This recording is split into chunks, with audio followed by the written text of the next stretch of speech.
ருச்சியில வரல. பெண்கள் சயனித்து கிடக்கக்கூடிய கோலத்தை பார்க்கும் காமத்தோடு நான் வரல. சீதையை பார்க்க வேண்டும் என்கின்ற உத்தமமான உன்னதமான எண்ணத்தோட வரும்போது யாத்ரிச்சிகமா இதை பார்க்க. அதனால என்னுடைய பிரம்மச்சரியத்துக்கோ ராமபக்திக்கோ களங்கம் ஏற்படாதுன்னு அவரே அவர் சமாதானப்படுத்திக்கிறார். அதுதான் ஹனுமானுக்கு இந்த சந்தேகம் வந்தாலும் he will not expect a third party motivation, go for a 3-day motivation lecture, 999 only registration எல்லாம் கிடையாது. அவரே அவருக்கு மோட்டிவேட்டர் தான். லைஃப்ல நிறைய இடங்கள்ல நம்மளே நம்ம மோட்டிவேட் பண்ணிக்கணும். ஒழிய இன்னொருத்தர் உன்னால் முடியும் தம்பின்னு யார் தான் பாடி நினைத்தாங்க. நம்ம தான் பண்ணணும். சரி, இப்போ என்னாச்சு? இப்போ ஹனுமானுக்கு ஒரு எண்ணம் வருது. ஊர் முழுக்க பார்த்துட்டேன், வீடு வீடா தேடினேன், அந்தப்புறத்துக்கு வந்து பார்த்தேன், இப்போ மடப்பள்ளியிலும் வந்து பார்த்துட்டேன், சீதையை காணலையே. ஒருவேளை சீதை இங்க இல்லைன்னு வச்சுக்கணும். லங்கை முழுக்க பார்த்திருக்கேன், சீதையை காணல.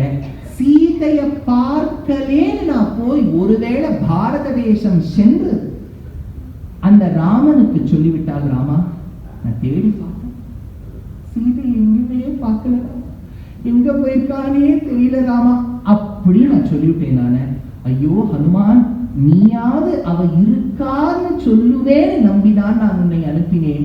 நீயும் இல்லை என்று சொல்லிவிட்டால் பாஸ்கரேன பிரபாயதா, ஒரு சூரியன் கிரணங்களை பிரிந்து இருக்குமோ, மலர் தன்னுடைய கந்தத்தை பிரிந்து இருக்குமோ, பழம் ருச்சியை பிரிந்து இருக்குமோ, கடலும் தான் அலையை பிரிந்து இருக்குமோ, நானும் தான் சீதையை பிரிந்து வாழ முடியுமோ?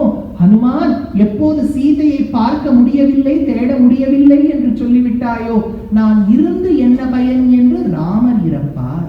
ராமர் இறந்ததை பார்த்தாலே இலக்குவன் இறந்து விடுவான். இருவர் தன்னை நம்பி வந்தவர்கள் இறந்து விட்டார் என்று கேட்டாலே சுக்ரீவன் இறப்பான். சுக்ரீவன் இறந்ததை கேட்டால் அங்கதனும் ஜாம்பவானும் உயிர் பிறப்பார்கள்.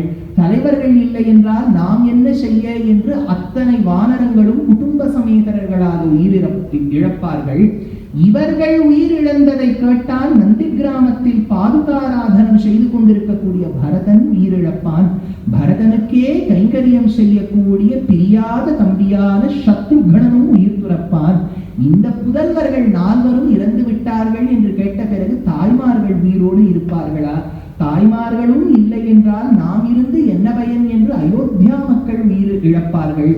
நான் ஒருவன் சீதையை பார்க்க முடியவில்லை என்று சொன்னால் இத்துணை பேரின் மரணத்துக்கும் நான் காரணம் ஆகிவிடுவேனே. ஆதலால் மறுபடியும் நான் சீதையை தேடப் போகிறேன் அப்படின்னு ஒரு விஷயம் சொல்றார். ஒருத்தரோட decision how it affects the entire family. இது இளைஞர்கள் தெரிஞ்சுக்க வேண்டிய விஷயம். பல இடங்கள்ல நான் இளைஞர்களுக்கு தான் சப்போர்ட். ஒரு சில இடங்கள்ல அடியனுடைய ஒரு சஜஷன், யாருக்குமே அட்வைஸ் பண்ணக்கூடிய அளவுக்கு நமக்கு ஞானியும் இல்லை, அனுபவமும் இல்லை. இளைஞர்களுக்கு என்னன்னா, ஒன்றும் படிப்பு விஷயம், ரெண்டாவது உத்தியோக விஷயம், முக்கியமா வாழ்க்கைங்கிற கல்யாண விஷயம். ஆண்களுக்கும் சரி பெண்களுக்கும் சரி, நீங்க எடுக்கக்கூடிய டிசிஷன் ஃபர்ஸ்ட் உங்களுக்கு பெனிஃபிஷியலா பார்க்கணும். நம்ம எடுக்கக்கூடிய டிசிஷனால நம்ம கூடவே நமக்கு ஒத்துழைச்ச ஃபேமிலியில என்ன இம்பாக்ட்ங்கிறதையும் பார்க்கணும். Just because you make a decision, don't go by what constitution இருக்கு, ஆர்டிகல் இருக்கு, freedom of expression, அதுலயே இருக்காதீங்க. நாளைக்கு வைத்தவரினா கான்ஸ்டிடியூஷன் உங்களுக்கு ஹெல்ப் தராது. அம்மா தான் ஒரு பக்கத்துல இருக்கக்கூடிய அம்மா தான் ஒரு ஸ்ரீராம சாசனம் பண்ணி கொடுக்கணுமே ஒழிய கோர்ட்டிலேருந்து ஜட்ஜெல்லாம் அவங்க ஒத்தரம் பண்ணி கொடுக்க மாட்டாங்க. அதனால சில இடங்கள்ல லாஜிக்கலா மட்டும் யோசிக்காம இமோஷனலாவும் யோசிக்கணும். கல்யாண விஷயம்லாம் வரும்போது முக்கியம், நமக்கு பிடிச்சவாளை தான் கல்யாணம் பண்ணிக்கணும், தப்பில்லை. பிடிச்சவாளுக்கும் நம்ம குடும்பத்துக்கும் ஒத்து போகுமா அதையும் கூட பார்க்கணும். தனியாவா நம்ம ஏகாக்கி இங்கேருந்து விமான கல்யாணம் ஆனோன்னு பிடிச்சுன்னு சத்தியலோகத்துக்கு அவங்க போறாரு. இது அமைஞ்சுக்கிறேன்னா கோடம்பாக்கத்தில் இருக்க போறாரு. நாளைக்கு மிளகா பொடி வேணும், அது குழம்பு பொடி வேணும்னா அம்மாவுக்கு தான் ஃபோன் பண்ணணும். இல்லையா பிள்ளையா இருந்தாலும் சரி பெண்ணா இருந்தாலும் சரி. அப்படின்னா பாரத தேசத்துல நம்ம வந்துட்டோம். விதேசம்னா பரவாயில்ல. விதேசத்துல இன்னொரு அட்வான்டேஜ்னா 16 வயசு ஆகிட்டு வெளில போயிடுவான். அந்த அப்பா அம்மாவே விடுவா, இதை பார்த்தா நீ உன் வழியை பார்த்துப்பா. அந்த குழந்தைகள அவளே லோன் வாங்கிட்டு ஃபண்ட் பண்ணிப்பா. நம்ம ஊர்ல எப்படின்னா 45 வயசு பொண்ணு கூட அம்மாவுக்கு ஃபோன் பண்ணி குழம்பு பொடி பண்ணிட்டு இருக்கும். 16 வயசுலேயே வீட்டு விட்டு அனுப்பிச்சுக்கிறா. இங்க கேட்கும். ஏன்னா இது நம்ம தேசத்தின் கலாச்சாரம். See all of us are human beings தான். யூஎஸ்ல இருக்கக்கூடிய ஒரு அமெரிக்கனும் மனிதன் தான், நம்மளும் மனிதர்கள் தான். உடனே வந்து உன் உடம்பில் ஓடும் ரத்தமும் என் உடம்பில் ஓடும் ரத்தமும் ஒன்றல்லவா அப்படின்னா உட்காந்து இந்த குரலை மாத்தினா கேட்கக்கூடாது. எல்லாத்தையும் இந்த குரலை மாத்தி புரியாத மாதிரியே பேசிட்டோம்னு வச்சுக்கோங்க, அது பெரிய ஞானின்னு எனக்கு. என்னன்னா எல்லாரும் மனிதர்கள் தான், ஆனா தேசாச்சாரம் காலாச்சாரம் மாறும். பாரத தேசத்துல இருக்கக்கூடிய மென்டாலிட்டி தான் யூஎஸ்ல இருக்கணுங்கிறது இல்லை. people are the same human DNA தான், ATGC எல்லாம் ஒண்ணுதான், ஆனா வித்தியாசப்படும்.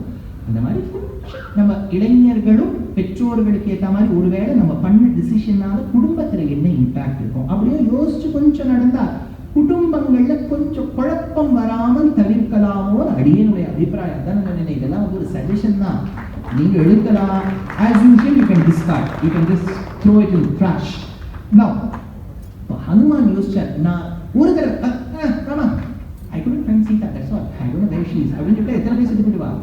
நான் ஒரு வார்த்தை சொல்றது எவ்வளவு பேர் போகும். ஒண்ணுமே இல்லை, இப்போ நம்ம வைத்தியர்கிட்ட போறோம்னு ஃபர்ஸ்ட் ஒரு பிளட் டெஸ்ட் எடுக்கணும். அதான் காத்தா இருந்து வெறும் வயிற்றுல அத்தை கொடுத்து எல்லா இடத்துல சாயங்காலம் வந்துடுது, அந்த ரிப்போர்ட் வந்துடுது, உங்க ஃபோன்லேயே வந்துடுது. அதில் நம்ம பார்ப்போம் எங்கெல்லாம் போல்டு பண்ணியிருக்காங்க, இதை கொஞ்சம் அழுத்தி எழுதியிருக்கான்னு வச்சுக்கோங்க, அப்படின்னா எவ்வளோ கோளாறு இருக்குன்னு அர்த்தம். நமக்கு ஒரு பயம் வந்துடும், இதனால என்ன, அதனால லிம்போசைட்னா என்ன, ஈஸ்னோஃபில்னா என்ன, நியூட்ரோஃபில்னா என்ன, ஒன்றும் தெரியாது.